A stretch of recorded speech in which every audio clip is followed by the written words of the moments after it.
video you've seen this whole video, you already know what's happening. It's going to be a weekly thing, which I'll probably do every Monday. That's why I put the stream on Friday, and I'll probably forget by Friday.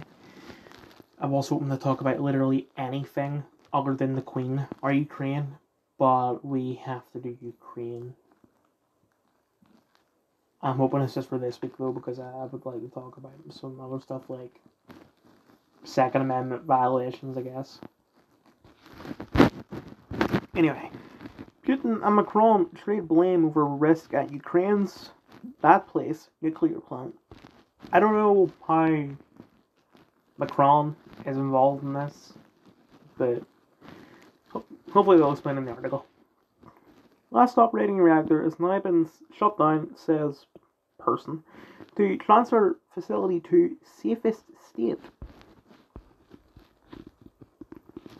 Vladimir Putin and Emmanuel Macron, for those who don't know, Macron is the president of France, or maybe ex-president.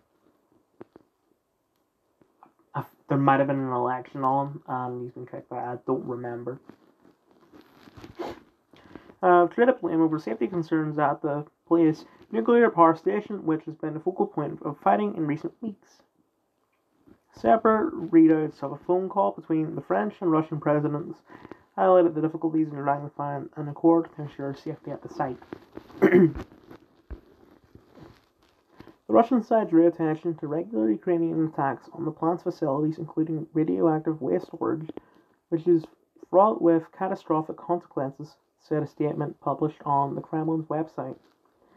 It called for a non-politicized interaction on the matter with the participation of the International Atomic Energy Agency, IAEA.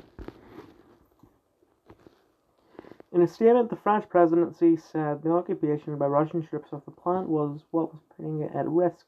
He, Macron, asked that Russian forces withdraw their heavy and light weapons and that the IAEA's recommendations be followed to ensure safety at the site, the Elysee said. Earlier, Ukraine's nuclear plant operator said in the last operating reactor, the plant had been shut down and the plant completely stopped.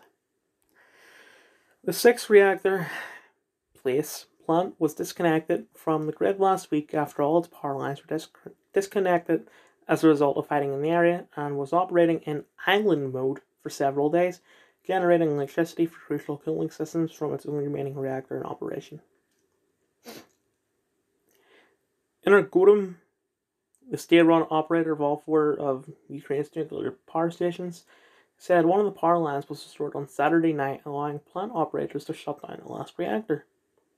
A decision was made to shut down power on the unit. I'm just going to start this quote from the start. A decision was made to shut down power unit number 6 and transfer it to the safest state. Cold shutdown, the operator said. Electricity supply to the plant has been cut with increasing frequency over the past few weeks, including at least 3 times last week. Energodom said the risk of continued damage to the supply line remains high and that it did not want to risk the plant being powered by diesel generators, the duration of which is limited by the technological resource and amount of available diesel fuel. The plant was disconnected from the Ukrainian grid for the first time in history on August 25th. Energodom has called for demilitarization of the plant by Russian forces who took control of the area in early March. On Friday, the IAEA, the UN's nuclear watchdog, said the situation at the plant was increasingly precarious after its off-site electricity supply line was cut again. Well, now that I know that the IAEA is a sort of subsidiary of the UN, I can tell you right now that the IAEA are completely useless. Like, see, when it comes to Ukraine, this should be something that the UN would deal with, even though I get that Russia nor Ukraine, as far as I know, are part of NATO. But, this is the kind of thing the UN was started up to stop in the first place.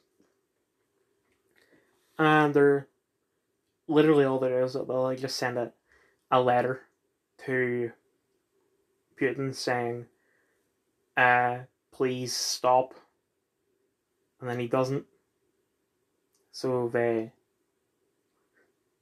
to try and buy him off, and he continues. Then they take that money away. You know, the one that they gave Putin, and he still continues like, oh well, we tried our best. There's a really good video that I've shown before about that.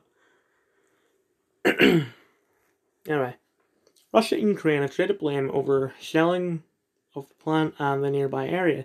Ukraine claims Russia is carrying out attacks as part of a false flag operation to blame Ukraine.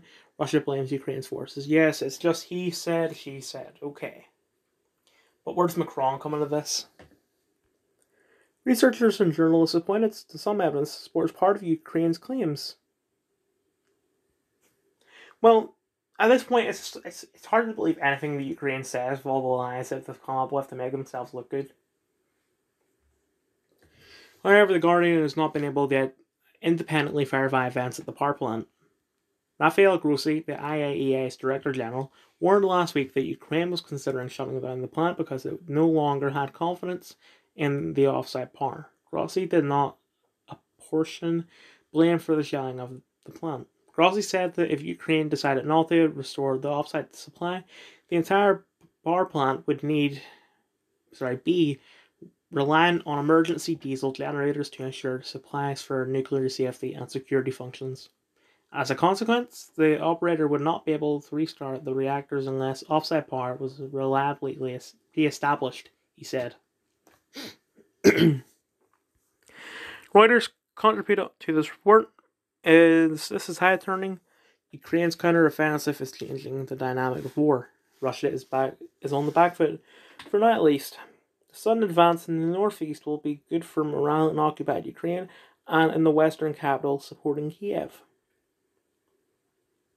It's our job at The Guardian to decipher a rapidly changing landscape and report the facts in sober fashion without getting carried away. Well, The Guardian does have a tendency to do that.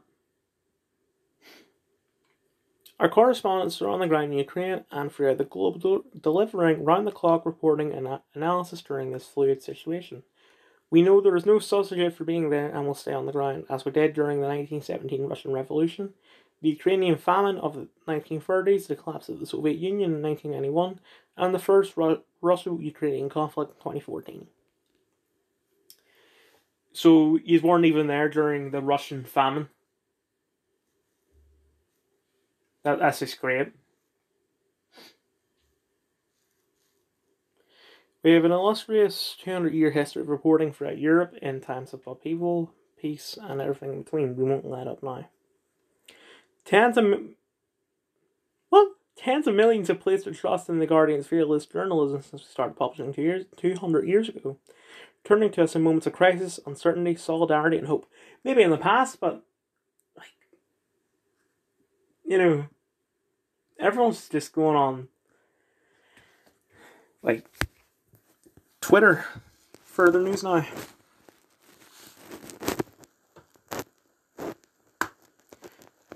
We'd like to invite you to join more than 1.5 million supporters from 180 countries who... Okay, sorry, that's just them asking for money. But, yeah, they don't have a billionaire older. Murdoch has nothing to do with The Guardian. Which might actually have something to do with why The Guardian is so crap.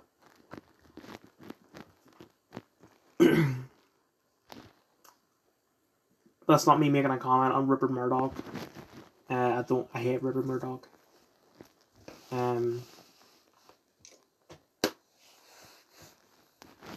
But anyway, that article did not mention Macron at all. Well, sorry, I did, but it didn't really say much.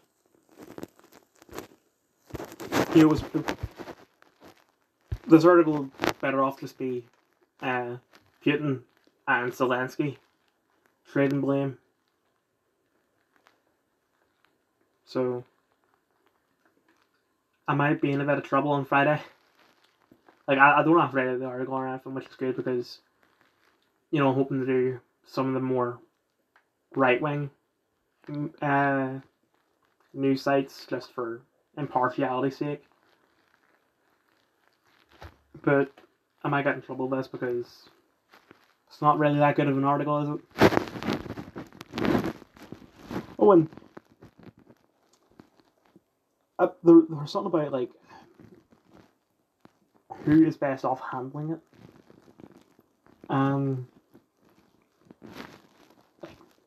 If the French handling it, they're not really good at handling crises. That's why they surrender all the time. As for Russia, they've been through this before. They know what they're doing. They don't want another Chernobyl. I'd say Russia would be the best at handling it.